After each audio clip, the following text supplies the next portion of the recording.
में हमने रैखिक समीकरणों के बारे में जाना, यानी कि जो लीनियर इक्वेशंस थी उनको हमने स्टडी किया।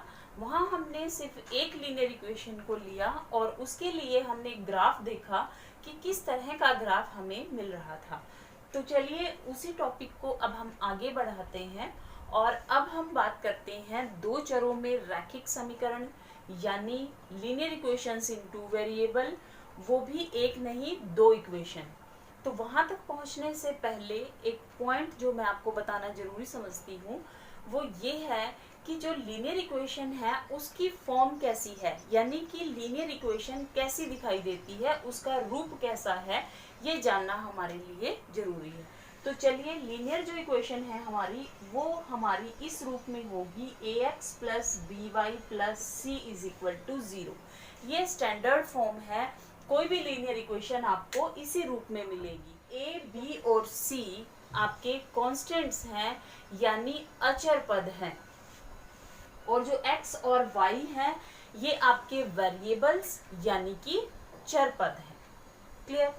तो अब हमने कहा कि हम दो इक्वेशंस के बारे में बात करेंगे और लीनियर इक्वेशन इस फॉर्म में है, तो दो लीनियर इक्वेशंस को कैसे रिप्रेजेंट करेंगे।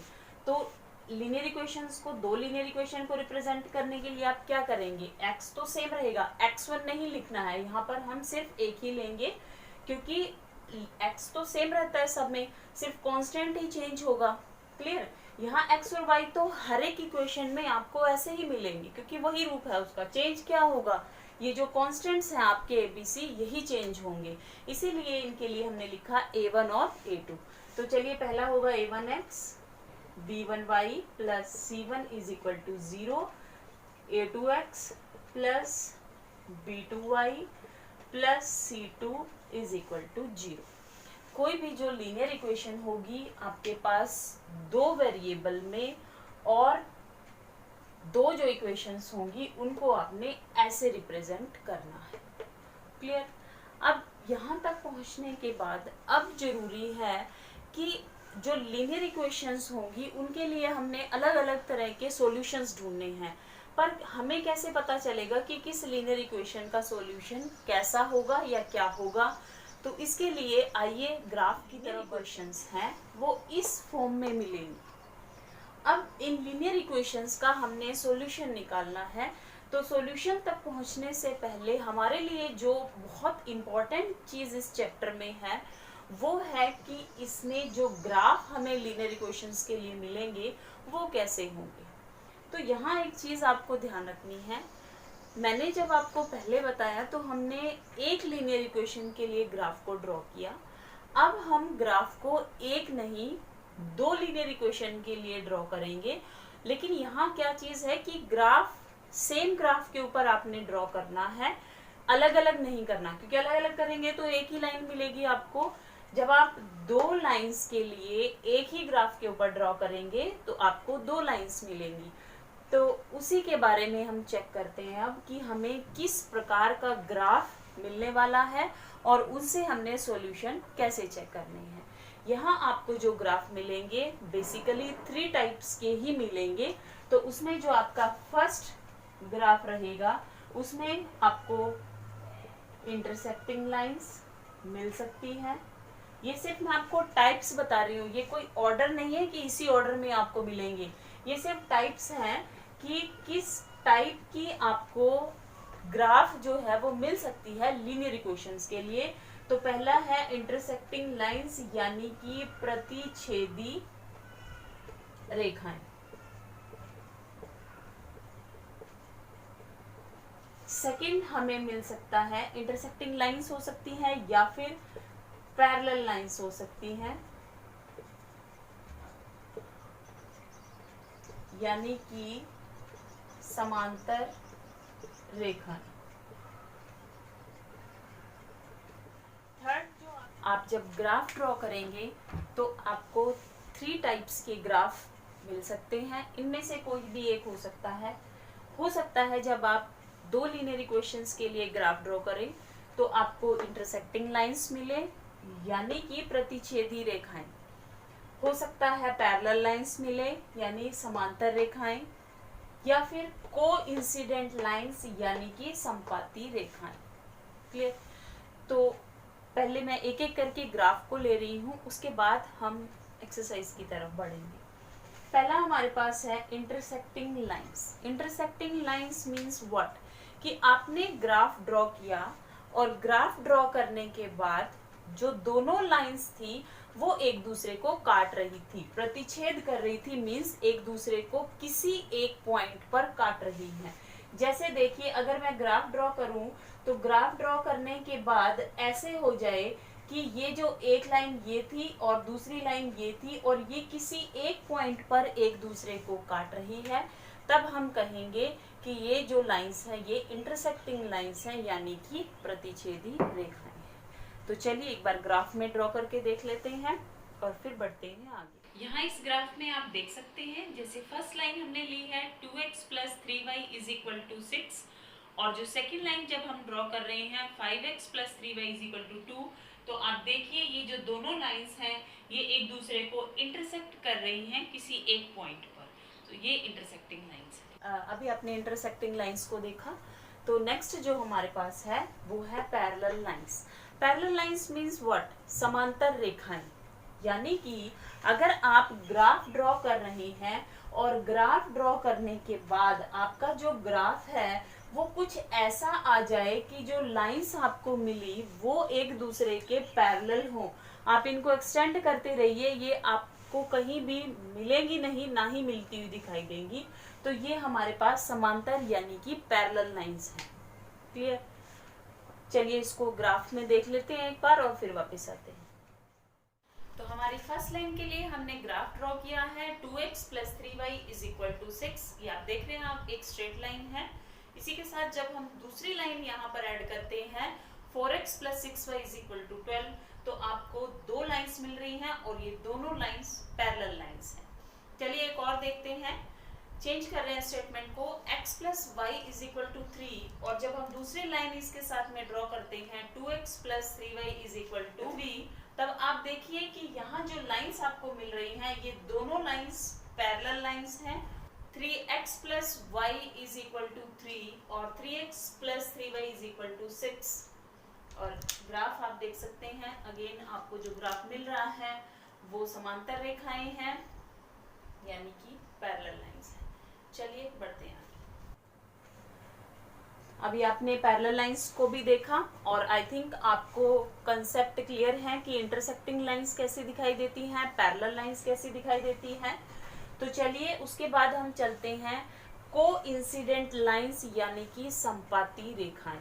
अब यहाँ थोड़ी सी बच्चों को कंफ्यूजन हो जाती है। कोइंसिडेंट लाइंस का क्या मतलब है कि ग्राफ तो आपने दो लाइनों के लिए ड्रॉ किया, लेकिन ग्राफ आपको सिंगल लाइन मिल रहा है। जब आपने ग्राफ को ड्रॉ किया तो हुआ क्या कि जो ग्राफ ड्रॉ हुआ वो या तो इसी में जुड़ता चला होगा कि आपको एक स्ट्रेट लाइन, एक सिंगल लाइन मिलेगी। आपने दो लाइंस को ड्रॉ किया लेकिन सिंगल लाइन ही मिली। क्यों मिली? क्योंकि जो दोनों आपके पास लाइंस थी या तो उनके जो पॉइंट्स थे वो सेम आपको मिल रहे थे, या फिर एक इसके पीछे एक और कारण है, और वो कारण मैं पहले आप टाइप्स ऑफ ग्राफ को समझिए, उसके बाद जब हम आगे बढ़ेंगे तो हम उसके बारे में चर्चा करेंगे। तो चलिए देख लेते हैं एक बार कि कोइंसिडेंट लाइंस का ग्राफ कैसा दिखाई देता है। थर्ड टाइप ऑफ ग्राफ जिसमें आपको मिल रही है संपाती रेखाएं। देखिए हमारे पास जो दो लाइंस हैं 2x + 3y = 6 and 4x + 6y = 12। तो यहाँ आप देखिए आपको दो लाइंस की बजाय एक सिंगल लाइन मिल रही है, दैट मीन्स जो रेखाएं हैं वो संपाती हैं। तो अभी आपने तीन प्रकार के ग्राफ के बारे में जाना, आपने 3 टाइप्स के ग्राफ को स्टडी किया। एक हमने देखा इंटरसेक्टिंग लाइंस, यानी कि दोनों रेखाएं आपस में एक दूसरे को किसी एक पॉइंट पर काट रही थी। दूसरा आपने देखा पैरेलल लाइंस, यानी कि रेखाएं एक दूसरे को कहीं काट ही नहीं रही है, दोनों ही समांतर चल रही हैं रेल की पटरियों की तरह। नेक्स्ट आपने देखा कोइंसिडेंट लाइंस, यानी कि आपको दो रेखाएं के लिए आपने ग्राफ ड्रॉ किया और आपको ग्राफ एक सिंगल लाइन मिल गया, तो वो आपके पास है कोइंसिडेंट लाइंस यानी कि संपाती रेखाएं। क्लियर? अब अगर हमने अपनी इक्वेशंस को सॉल्व करना है तो हर बार हम ग्राफ ड्रॉ नहीं कर सकते। क्या कोई ऐसा तरीका है कि हम ग्राफ को ड्रॉ किए बिना ही बता दें कि हमारे पास जो ग्राफ होगा वो इस टाइप का होगा? तो ये कैसे हमें पता चलेगा? उसके लिए हमें चाहिए जो हमारा समीकरण, जो इक्वेशन हमें गिवन है उसके कोफिशिएंट्स। तो अब चेक कीजिए, यहाँ आपके पास जो इक्वेशन है वो a1/a2, यहाँ से कोफिशिएंट चेक किया आपने, b1/b2 और c1/c2। अब आपने चेक करना है कि ये जो तीनों रेशोज हैं, ये जो तीनों अनुपात हैं, क्या ये तीनों बराबर हैं, या कोई दो बराबर हैं, या कोई भी बराबर नहीं है। तो चलिए चेक करते हैं। पहले हमने देखा कि a1/a2 और b1/b2 सपोज कीजिए आपके क्वेश्चन में ये बराबर हैं। फिर आपने चेक किया कि a1/a2 b1/b2 तो हमारे इक्वल आ रही हैं, क्या c1/c2 भी इनके इक्वल है? अगर ऐसा है कि ये तीनों ही इक्वल हैं, दैट मीन्स आपका जो ग्राफ होगा वो आपको मिलेगा कोइंसिडेंट लाइंस, यानी कि संपाती रेखाएं। एक ही लाइन मिलेगी, सिंगल लाइन। और सिंगल लाइन के लिए हमारे पास मैनी सॉल्यूशंस हैं, इनफाइनाइटली मैनी सॉल्यूशंस। हम बहुत सारे सॉल्यूशंस निकाल सकते हैं। अगर आपके पास a1/a2, b1/b2 और c1/c2 ये तीनों अनुपात बराबर आ जाते हैं, तो आपको क्या मिल रहा है यहाँ पर? Coincident lines. चलिए इसका एक एग्जांपल देख लेते हैं और फिर वापस लौटते हैं।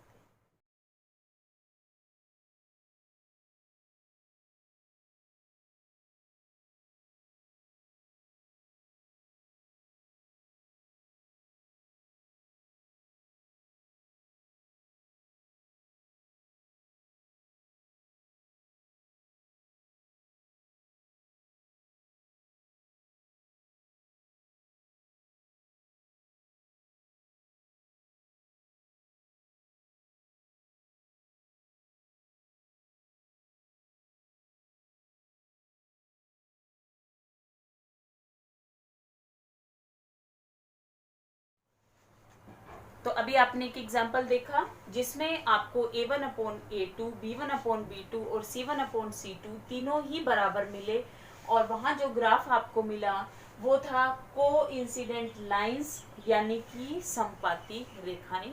और अगर संपाती रेखाएं हैं तो आपको बहुत सारे सॉल्यूशंस इसके लिए मिल सकते हैं। कैसे? जैसे देखिए 2x + 3y = 5, 4x + 6y = 10। अब यहाँ सॉल्व कीजिए। a1/a2 मीन्स 2/4 = 3/6 मैं इसको, क्योंकि हमारे क्वेश्चन उसी फॉर्म में है तो मैं इसको दूसरी तरफ लेके जा रही हूँ ताकि आपको कंफ्यूजन ना हो फिलहाल। तो ये हो गया -5/-10। चेक कीजिए, आपके पास जो रेशियो है वो सब में सेम है। तो अगर रेशियो सेम है तो आपका जो सॉल्यूशन आपको मिलेगा वो होगा आपके पास इनफाइनाइटली मैनी सॉल्यूशन। अब इनफाइनाइटली मैनी सॉल्यूशंस क्यों मिल रहे हैं? क्योंकि ये दोनों लाइंस एक्चुअल में अगर देखें तो एक ही है। यहाँ से आप 2 कॉमन लीजिए, देखिए आपकी पहले वाली लाइन मिल गई। यानी कि आपने क्या किया, सिर्फ एक कांस्टेंट बाहर निकाला, और कांस्टेंट बाहर निकालने के बाद आपकी जो इक्वेशंस थी वो आपको वही पुराने वाली इक्वेशन मिल गई। ठीक है, तो इसका मतलब ये है कि जो दोनों इक्वेशंस हैं वो सेम ही है, इसीलिए आपको जो कोइंसिडेंट लाइंस है वो किसी भी लाइन को आप चेक करेंगे आपको यही मिलेगा। तो इसीलिए आपको एक सिंगल लाइन मिलती है। और इनफाइनाइटली मैनी सॉल्यूशंस कैसे कि आप x और y के लिए कुछ भी वैल्यू रखते रहिए।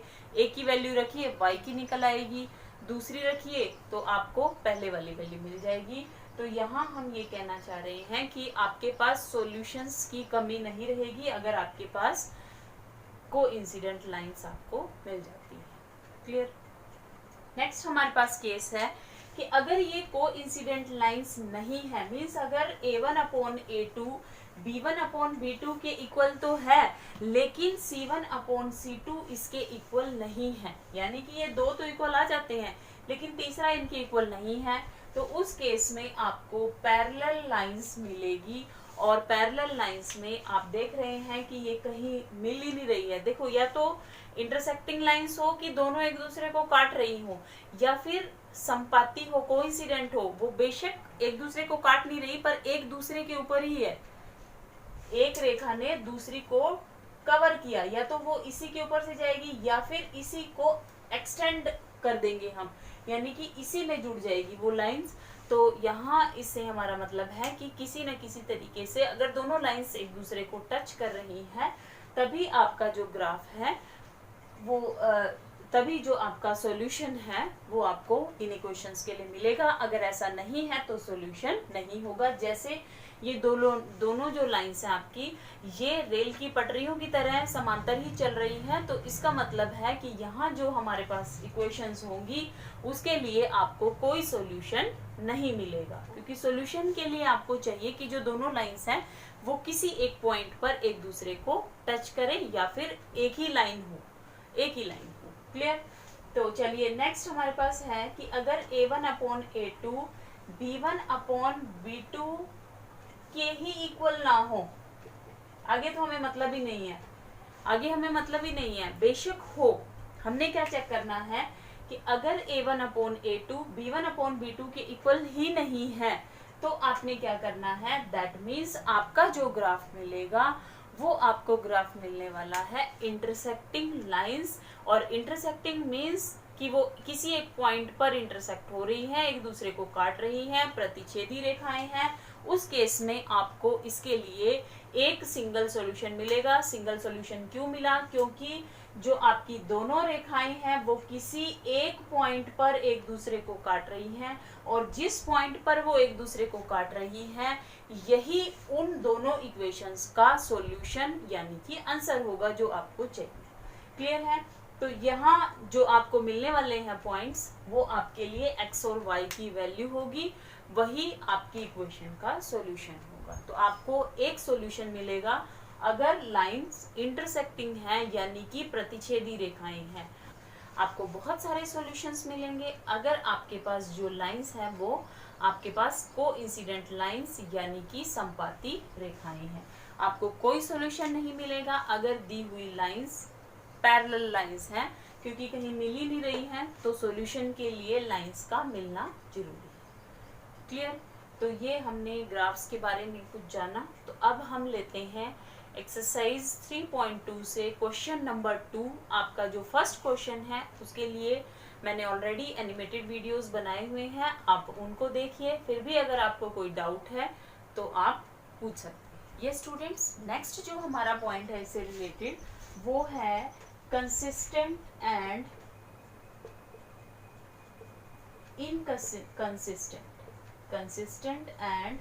इनकंसिस्टेंट, यानी कि संगत और असंगत। संगत या जो एक पॉइंट है वो भी इन क्वेश्चंस में यूज हुआ है, तो चलिए उसको भी जान लेते हैं कि वो क्या है। सबसे पहले मैं ले रही हूँ इनकंसिस्टेंट। इनकंसिस्टेंट मीन्स जब जो आपके पास गिवन इक्वेशंस हैं उनका कोई सॉल्यूशन ना हो, यानी कि यहाँ आपको पैरेलल लाइंस मिल रही हो, तब आप कहेंगे कि जो सॉल्यूशन है वो असंगत है, यानी कि जो गिवन इक्वेशंस हैं उनका कोई सॉल्यूशन नहीं है, नो सॉल्यूशन है या कोई हल नहीं होगा। ठीक है? तो अगर कोई सॉल्यूशन नहीं है दैट मीन्स जो लाइंस है वो इनकंसिस्टेंट है। अब दूसरे टाइप के दो ग्राफ बचे, प्रतिच्छेदी रेखाएं मिल रही हैं यानी कि एक सॉल्यूशन है, या फिर आपको जो है इनफाइनाइटली मैनी सॉल्यूशंस मिल रहे हैं, तो उस केस में आपका जो हल है वो कंसिस्टेंट यानी संगत है। क्लियर?